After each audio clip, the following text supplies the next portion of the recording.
Hello and good morning. This is Gretchen Swank from Pine Forest Braucherei. I created this YouTube channel about a year ago in conjunction with my blog, Pine Forest Braucherei. I will put a link down below so you can check that website out.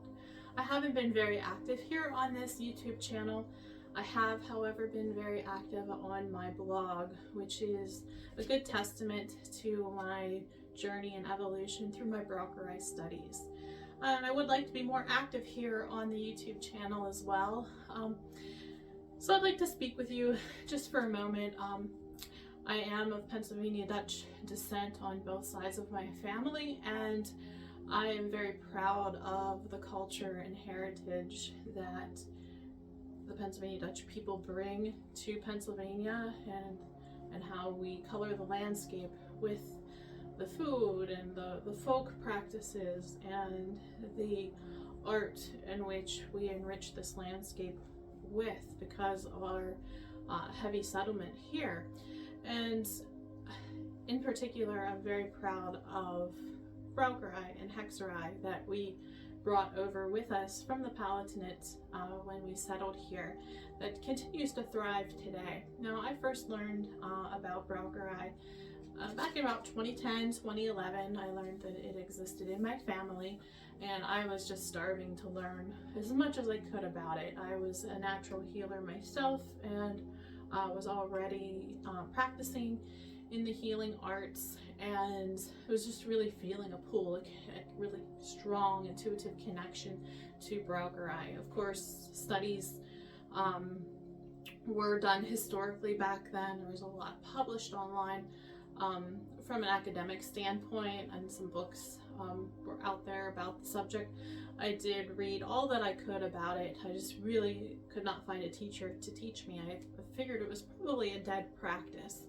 I just continued over the years plugging along, continuing to study and learn, and continually checking in to see if I could find a teacher along the way that might be able to teach me what my ancestors had practiced, what our people had brought over here that I felt such a connection to. And eventually I did. About 10 years down the line, 10 years after I first started my studies, I found a teacher. And that really kicked off my journey into the folk practices of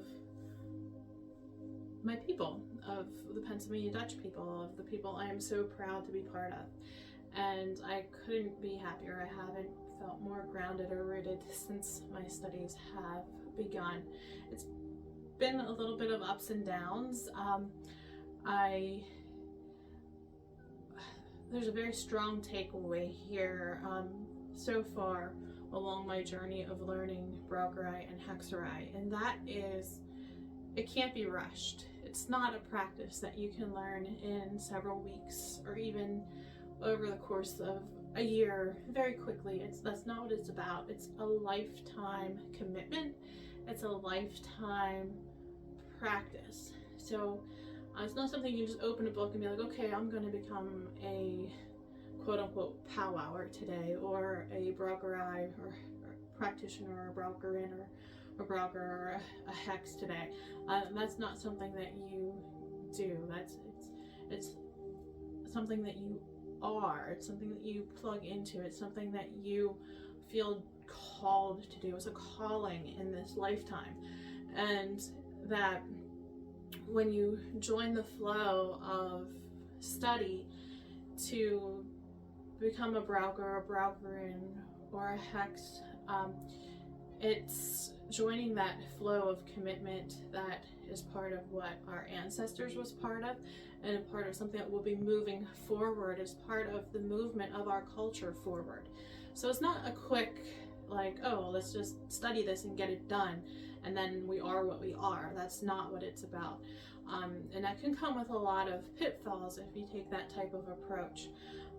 So it's very important that if this is something that you feel called to do, that you really do a lot of soul searching to see what aligns with your intention and how you wish to carry forward, what aligns with your personal ethics, morals, beliefs, and that you have a sincere drive, sincere intentions of learning all that you can about where our people came from, what went into everything that made them who they were, and what brought them to this continent, to Pennsylvania, and their beliefs that they carried with them. What went into that? What flavored that? What was their motivations? What baked that cake that created the Pennsylvania Dutch culture in Pennsylvania, that then, if you are Pennsylvania Dutch in heritage, that made you who you are. And if you're not Pennsylvania Dutch, if you're not of that heritage, then you're more than welcome to, find a teacher and to study, as if you have a strong respect for that, for our culture and where we come from, and what baked that cake per se, as long as you have that respect. So there's so much more to it than just learning. It is a calling. So I began my apprenticeship. I finally found the perfect fit of a teacher and a guild, a group with whom I can study.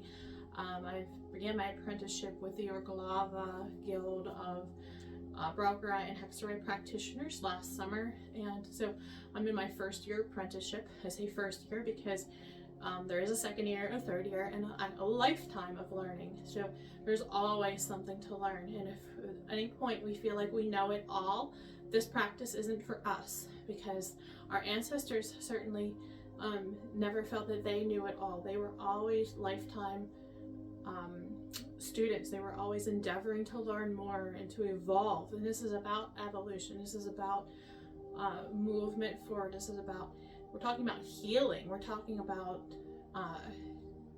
change. We're talking about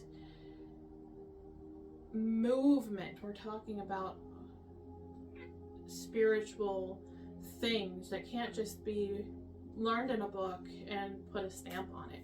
This is digging down. This is growing up. This is expansion. So I'm almost halfway through with my first year apprenticeship with the Orglava Guild, and it's amazing. I'm learning so much, really, so far, about history, about what baked that cake that came over here to Pennsylvania.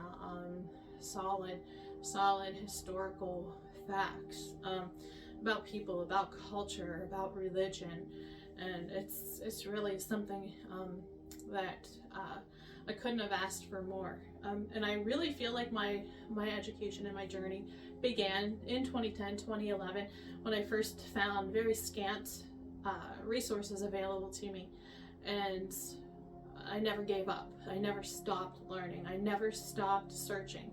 And there's been some ups, there's been some downs, there's been some information that, okay, that sounds right, but it's not really aligning over here. That doesn't seem right.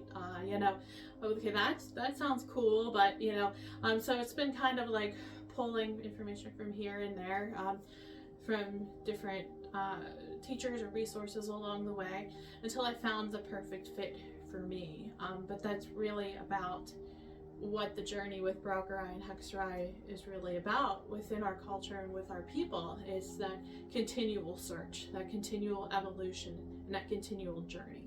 So if you're interested in learning about Braucherei and Hexerei, Braucherei being the movement outward into the community for healing others, Hexerei is the internal journey of evolution, of doing the self-work, so that balance, outward and inward, moving forward, outward, moving forward, inward, healing outward, healing inward, the outward journey, the inward journey. So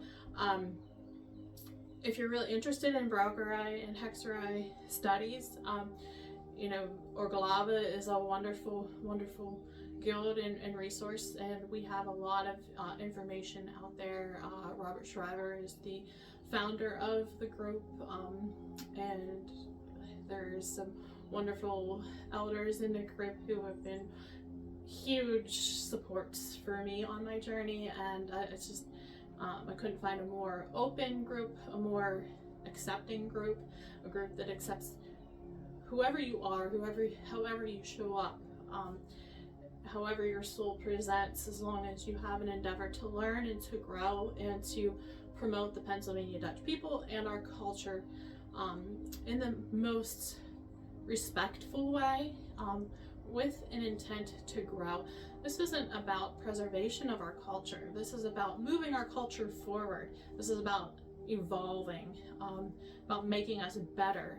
When I think about, and I said this in a recent interview with Doug Maidenford when I appeared on his podcast, Doug's Front Porch, I said, you know, when people talk about preservation of culture, I think about a museum, and then usually in museums it's looking at a culture and studying a culture that no longer exists. If you're not willing to move, if you're not willing to think outside the box, if you're not willing to accept new people and new ideas, your culture is going to die.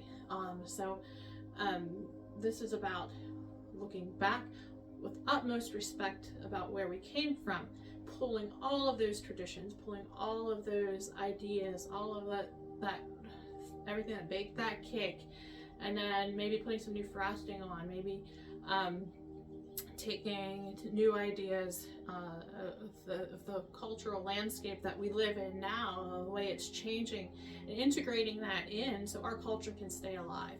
So that's what my current journey is about. That is what I'm studying now, and as my studies continue forward, I'll pop on here and might talk about different aspects of Braucherei and Hexerei, or herbal remedies that I'm working on, or healing aspects that I'm doing out in the community.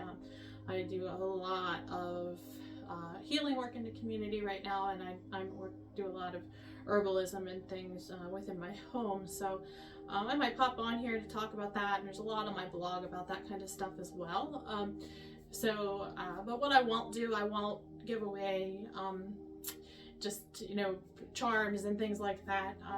I will keep things sacred within our culture, and I promise you that, because, you know, there are things that need to be kept sacred and honored for what they are, and not just given out freely, because I really want to honor my ancestors and where we come from. So I'm gonna say goodbye for today and for right now, but I will be back another day to say hello and to maybe share something with you. So I hope you have a great day.